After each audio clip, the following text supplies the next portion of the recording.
करूं शुरू। मैं आज आपके सम्मुख थोड़ा सा आदरणीय दादियों द्वारा सुना हुआ या आंखों देखा मम्मा के विषय में कुछ सुनाना चाहती हूँ, जो मैंने अपनी आदरणीय मनोहर दादी जी से सुना कि मम्मा हमारी अपने स्कूल टाइम में काफ़ी फैशनेबल होती थी और पिता ज्वेलर होने के कारण और बहन टेलर मास्टर थी, इसलिए बड़े अच्छे अच्छे ज्वेल्स कानों में बुंदे और ज्वेलरी पहनती थी और बड़े अच्छे से अच्छे डिज़ाइन के कपड़ा पहनती थी। अगर किसी ने अच्छा डिज़ाइन का कपड़ा देखना हो या अच्छा सुंदर कलर देखना हो, ज्वेलरी देखनी हो, तो मम्मा को देख लें, इतना ही काफ़ी होता था। मम्मा थी बहुत स्मार्ट और सुंदर थी, स्वभाव की बड़ी मधुर थी, लेकिन सबसे सहज में ही हिलमिल नहीं जाती थी। अपनी गंभीरवत स्थिति में सदा रहती थी। नृत्य कला में बहुत परफेक्ट थी, गायन कला में बहुत परफेक्ट थी। पहले शहर के दायरे छोटे होने के कारण हर एक को बड़ी सुविधाजनक स्थिति से जान सकता था, सबको बहुत सहज जान लेते थे। मम्मा का ऐसा भी प्रसिद्ध था कि जब वो स्कूल में कभी गीत गाती या नृत्य देती तो सभी लोग आस पास वाले, उस एरिया वाले भी मम्मा के गीत को सुनने और उनके नृत्य को निहारने के लिए वहाँ पहुँच जाते थे। तो मम्मा स्कूल में काफ़ी सौंदर्य के कारण कहें, सुंदर ज्वेलरी के कारण कहें, सुंदर कपड़ों के कारण कहें और अपनी योग्यता के कारण भी वो बहुत योग्य थी, सुशिक्षित थी, योग्य थी, पढ़ाई लिखाई में बहुत आगे थी। तो इस कारण सभी उनसे अपनी मित्रता बनाना चाहते थे, लेकिन वो थोड़ा ऑफिशियल और गंभीर रहती थी। लेकिन एक ऐसा भी समय आया, क्योंकि मम्मा वैसे कोई धार्मिक रूढ़ियों वाली या धार्मिक रुचि वाली ऐसी नहीं थी। मम्मा के माता के जीवन में एक गम आया जब उनके पति ने शरीर छोड़ा, और उनके बहन के जीवन में भी गम आया जो उनके पति ने और पुत्र ने शरीर छोड़ा।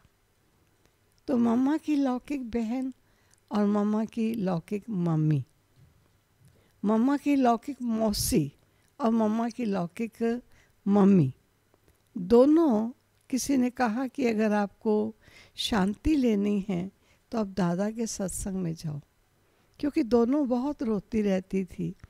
और सिंध का फैशन था कि जब किसी का पति शरीर छोड़ जाए तो बहुत लंबे समय तक उसे काले से कपड़े पहनने, तेल से सने हुए सिर बाल बनाए रखना, कुछ इस प्रकार की प्रथा थी और दुखी रहती थी बहुत। तो किसी ने कहा कि आप दादा के सत्संग में जाओ, आपको ज़रूर शांति मिलेगी। तो इन लौकिक मम्मी और मौसी दोनों बाबा के सत्संग में गई। उन्हें बहुत अच्छा लगा, जीवन में खुशी आने लगी। नेचुरल ये है, जो कोई चीज़ प्राप्त होती है तो हर मनुष्य का पहला ख्याल अपने बच्चों पर आता है कि मेरे बच्चे भी अगर ऐसी चीज़ ले लें तो कितना अच्छा है। तो मामा की लौकिक मम्मी और मौसी ने कहा कि किसी तरह राधा भी अगर दादा के सत्संग में चले तो कितना अच्छा है। लेकिन राधा की कोई धार्मिक इतनी रुचि ना होने के कारण वो कोई धार्मिक आकर्षण में आकर्षित नहीं हो सकती थी। तो मम्मा की लौकिक माँ और मौसी ने एक बार कहा कि राधा, दादा हमको ज्ञान बहुत अच्छा सुनाता है, लेकिन घर आने पर हम भूल जाते हैं।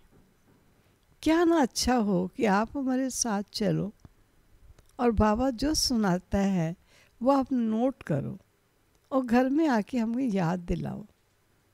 मम्मा के अंदर बड़ों के प्रति सत्कार, आज्ञा पालक, ये संस्कार बचपन से ही थे। मम्मा ने माँ मौसी को मना नहीं किया, सेकंड डे उनके साथ चली। बाबा जबकि इनको जानते थे, क्योंकि उसी समय उस स्थान पर रहने वाली थी, परंतु जब वो सत्संग में अपनी मौसी और माँ के साथ गई तो बाबा के महावाक्य बड़े ध्यान से सुनती थी, क्योंकि उसे मालूम था कि नोट करके मुझे घर में आके अपनी माँ और मौसी को ये बात रिपीट करनी। अब एक बच्ची नहीं आए और बड़े ध्यान से बात को सुने तो स्वाभाविक है सुनाने वाले का भी उसकी तरफ अटेंशन आता है, तो बाबा का भी उसके प्रति अटेंशन बना रहा।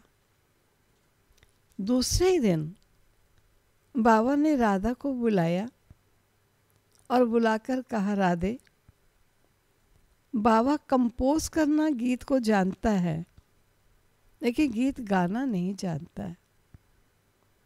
अगर आपको मैं कंपोज करके दूं और आप गाओ तो क्या ऐसा हो सकता है?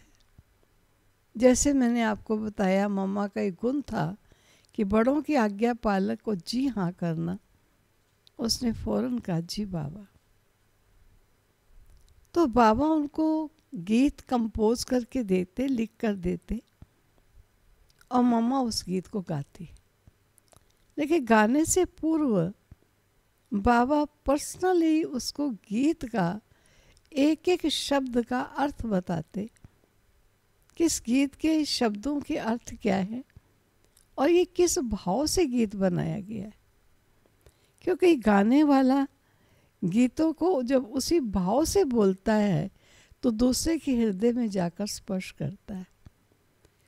तो जब मामा को गीत के भाव का और गीतों के अर्थ का पता चलता तो मामा वो गीत गाती, सभी का मन जीत लेती। मामा यहाँ पर भी सब में काफ़ी विख्यात हो गई। और जब शहर में पता चलता कि आजकल राधा दादा के सत्संग में गीत गाती है तो कई लोग गीत सुनने के बहाने भी सत्संग में आ जाते थे। कुछ ही दिन अभी हुए थे कि बाबा ने राधा से पूछा, क्योंकि अब वो जवान देखने में आती थी, चाहे 16 वर्ष की थी, लेकिन पहले छोटे ही बच्चों की शादियां की जाती थी, शादी योग्य थी।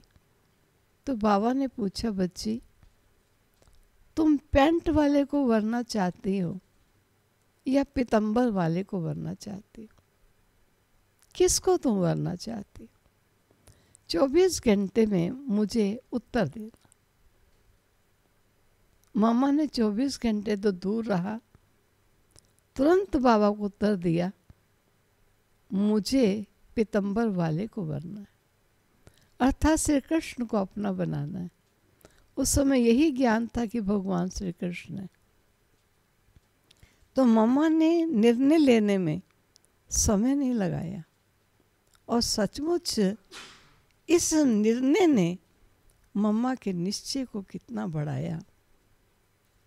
मैं जहाँ तक अपनी दादियों के अनुभवों को सुनती हूँ या जीवन गाथाओं को सुनती हूँ तो ऐसा प्रतीत होता है कि निश्चय किसको कहा जाता है, ये हमारी मामा में नंबर 1 निश्चय था, जिसने कदम कदम पर बाबा को फॉलो किया।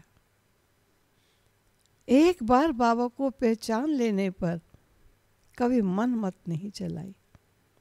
और आप समझ सकते हैं, जो श्रीमत का पालन कर कदम कदम उस पालन के आधार से चलता है, उसका समय, श्वास और संकल्प कितने बच जाते हैं।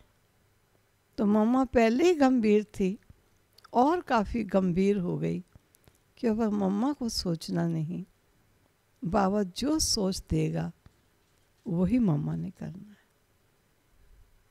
हम सबको मालूम है कि बाबा 2:30-3 बजे उठ जाते थे। मम्मा ने किसी बहन भाई को नहीं देखा, उनको फॉलो नहीं किया, लेकिन सीधे बाबा को ही फॉलो किया। बाबा के समान मम्मा भी 2-2:30 बजे उठ जाती और बाबा की याद में बैठती थी। कितनी इस आत्मा ने कमाई की होगी। जब सिंध, हैदराबाद अथवा कराची में बाबा अलग रहते थे, बच्चे अलग रहते थे। एक समय निश्चित होता था जब बाबा बच्चों को बुलाता था और महावाक्य उच्चारण करता था। वो रात का समय होता था। जो ही बच्चों को पता चलता टाइम हो गया, सब अपना अपना काम छोड़कर भी, अधूरे में पड़ा है लेकिन सब बाबा के पास चले जाते। और राधा को कई दादियाँ कहती कि चलो राधा आप भी चलो, लेकिन राधा कहती नहीं आप जाओ, मैं नहीं जाऊंगी, नहीं जाती। एक बार बाबा को जाकर कहा बड़ी बहनों ने कि बाबा राधा बड़ी हठी है, हम उसको कहते हैं चलो तो कहती है नहीं आप जाओ। लेकिन बाबा मम्मा को अच्छी तरह समझ चुके थे, हठी नहीं, कोई अवश्य कारण।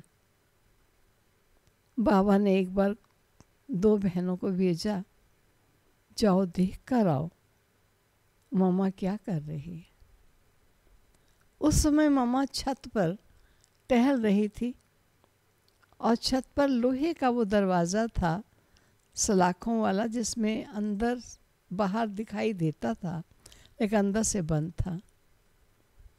मम्मा टहल रही थी लेकिन मम्मा की आंखों में अश्रुधारा बह रही थी और बहुत गमगीन किसी याद में डूबी हुई थी। आकर बताया बाबा मम्मा तो छत पर टहल रही थी, सारा किचन का काम साफ सुथरा हुआ पड़ा था और मम्मा की आंखों से आंसू बह रहे थे। तब फिर बहनों ने कहा कि बाबा मम्मा बड़ी हठी है, हमने कहा भी है चलो, चलती नहीं, लेकिन देखो रो रही है। लेकिन बाबा जानते थे रो नहीं रही, लेकिन ये बाबा के प्यार में डूबी हुई आत्मा थी। और कई ऐसे काम जो जरूरी हैं पूरे कर लेने, वो किचन में छोड़कर अधूरे में सब चले गए। मम्मा सभी काम पूरे करती, ठीक ठाक करके रखती और फिर छत पर चली गई। बाबा कई बातों में सब बहनों को कहते थे ये माँ है आपकी, इसे मामा कहकर पुकारो। जो आयु में बड़े थे, उनसे पूर्ववत ज्ञान में आए थे, डेडिकेट किया था, वो ऐसा करने को तैयार नहीं थे कि हम मम्मा कहें। लेकिन मम्मा की ऐसी एक्टिविटी, मातृवत सबके दिल को लेना, प्यार देना, हर एक इतने बड़े यज्ञ में जहाँ 400 वत्स खाने पीने वाले हैं, सबकी ड्यूटीज़ होती थी, लेकिन मम्मा सभी की ड्यूटीज़ में सबसे पहले हाजिर होती थी, जैसे मम्मा की सारी ड्यूटीज़ हों। और जो ही मामा आती थी तो सबको पता चलता था राधे चली गई, तो सब भाग भाग कर आ जाते थे।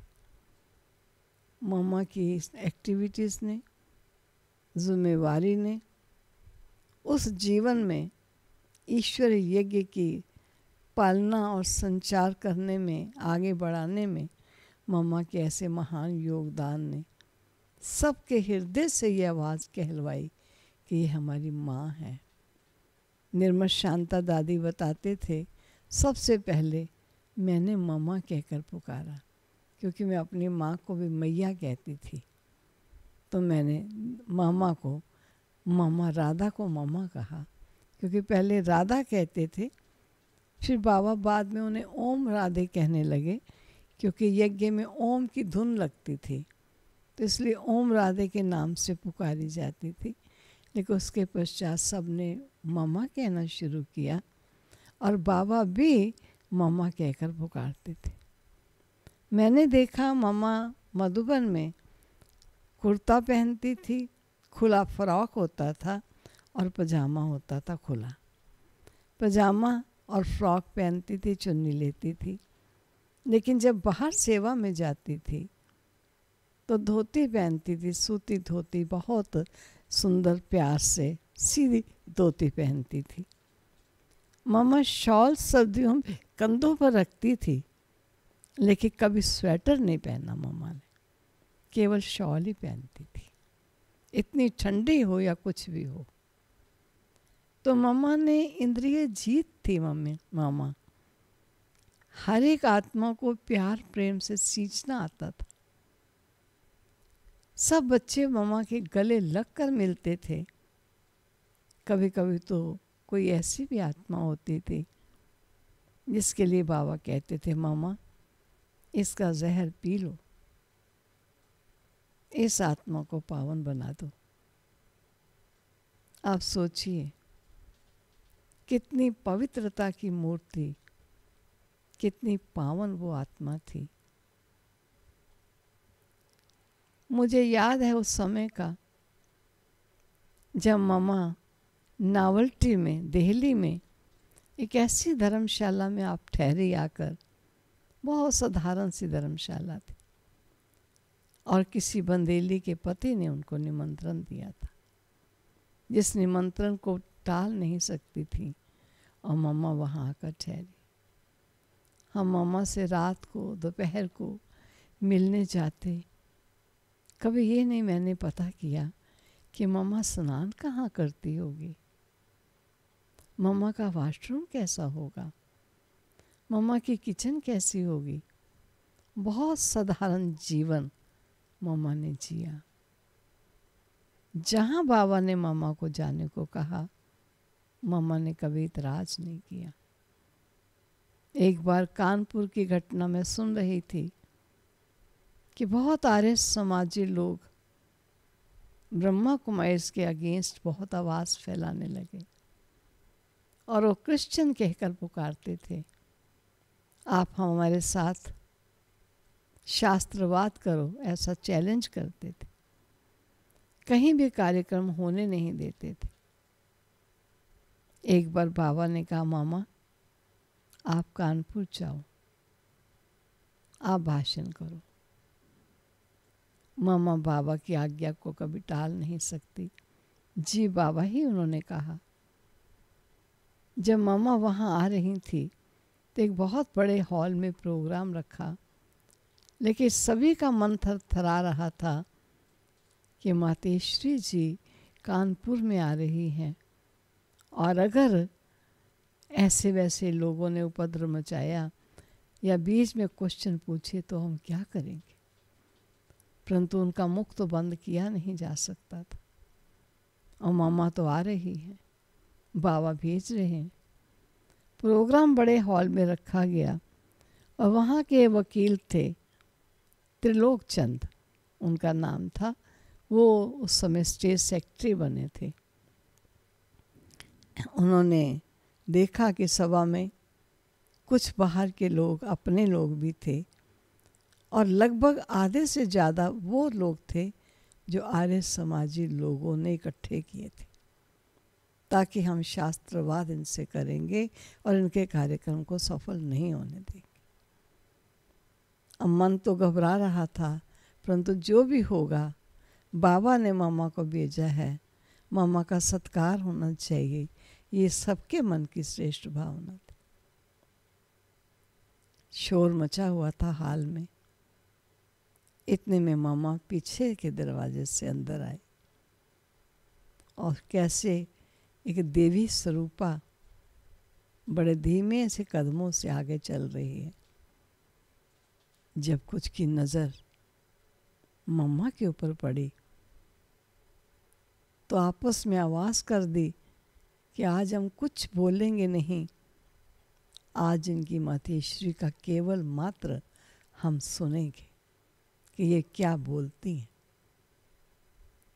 मामा मातृवत प्यार बिखेरते हुए, नैनों से ईश्वरीय प्यार की वो सुंदर किरणें देते हुए धीरे धीरे सभा से मंच पर उपस्थित हुई, और सबको बड़े प्यार से निहारते हुए बाबा के महावाक्य उच्चारण करना शुरू किए। लगभग 1.25 घंटे तक मम्मा का ये लेक्चर चला और सारी सभा पिन ड्रॉप साइलेंस में बैठी। कोई शोर नहीं,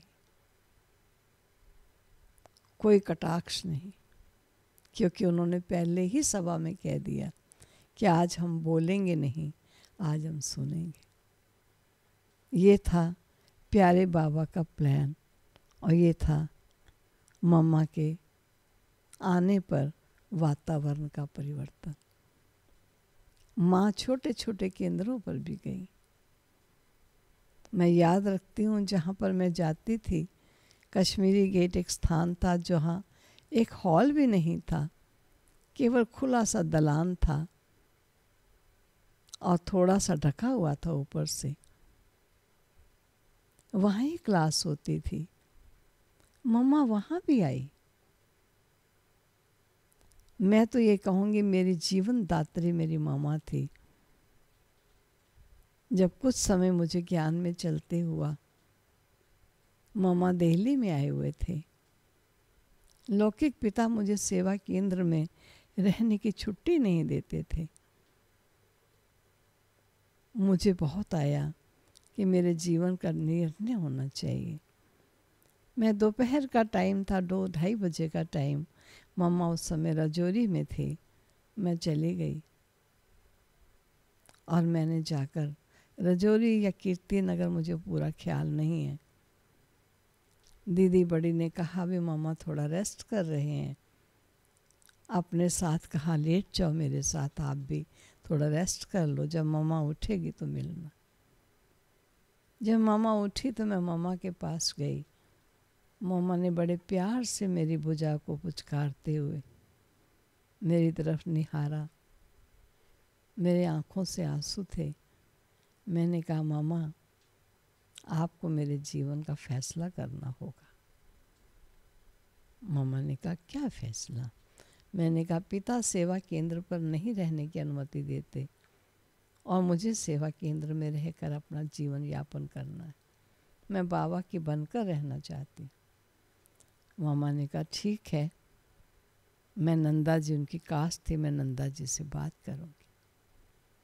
और सचमुच मामा ने जब उनसे बात की, कितनी युक्ति से की। मामा ने कहा नंदा जी, आपने हमारी चक्रधारी का क्या सोचा है? पिता ने फौरन बोला कि मामा, ये घर में नाजुक रूप से पली है, कभी इसने काम नहीं करके देखा। पूछो कभी एक बर्तन भी साफ किया हो या एक कपड़ा भी कभी धोया हो। ये सेवा केंद्र में नहीं चल सकती हैं, वहाँ सब काम भी करना पड़ता है और हर एक से एडजस्ट होकर रहना होता है, इसलिए मैं नहीं समझता कि चल सकेगी। मामा ने कहा बिल्कुल ठीक आप कह रहे हो, लेकिन मैं ऐसा समझती हूँ, मैं बताऊँ? कहा बताएं। कहा मैं समझती हूँ 4 सप्ताह के लिए आप इन्हें सेंटर पर छोड़िए, ये स्वयं को भी देखें कि मैं चल सकती हूँ कि नहीं, हम भी देखें कि चल सकते हैं कि नहीं, और आप भी देखें कि चल सकते हैं कि नहीं। उसके पश्चात ही निर्णय लिया जा सकता है। पिताजी बड़ों का सम्मान होने के कारण चुप रहे, कुछ बोले नहीं। और मैं कहती हूँ कि ये मामा के बोल, जिन्होंने मुझे मेरे जीवन को सफल होने में, प्रभु का बनने में बहुत बड़ा योगदान दिया, वो 4 सप्ताह जो मेरे जीवन के जीवन पर्यंत के सप्ताह बन गए, ये मामा की महानता थी। मैं मामा की एक बात और कहकर समाप्त करना चाहूँगी। मुझे याद आता है बाबा मामा का कितना सम्मान करते थे। मामा बाबा का बहुत सम्मान करते थे। अगर मामा महावाक्य बाबा से पूर्व मामा ही महावाक्य सुनाती थी, और जो ही बाबा आते मामा फौरन चुप हो जाती, एक शब्द भी आगे नहीं बोलती थी। एक बार की बात याद है कि मामा कहीं सेवा करके आ रही थी। जब बाबा को रात को पता चला कि कल मामा आने वाली है, तो उस समय चंद्रहास भाई जो कंस्ट्रक्शन का काम सब कराते थे, बाबा ने चंद्रहास को बुलाया और कहा कि बच्चे, माँ जगदम्बे, माँ सरस्वती हजारों आत्माओं की सेवा करके कल पधार रही हैं। और आजकल वर्षा का सीज़न है, अगर अचानक वर्षा हो जाए तो मम्मा की गाड़ी कहाँ खड़ी होगी और मम्मा भीग जाएगी। क्यों नहीं इस कमरे से लेकर के थोड़ा आगे तक एक शेड बना दी जाए, जहाँ पर मम्मा की गाड़ी खड़ी हो और मम्मा अंदर आए, ताकि मम्मा भीगे नहीं।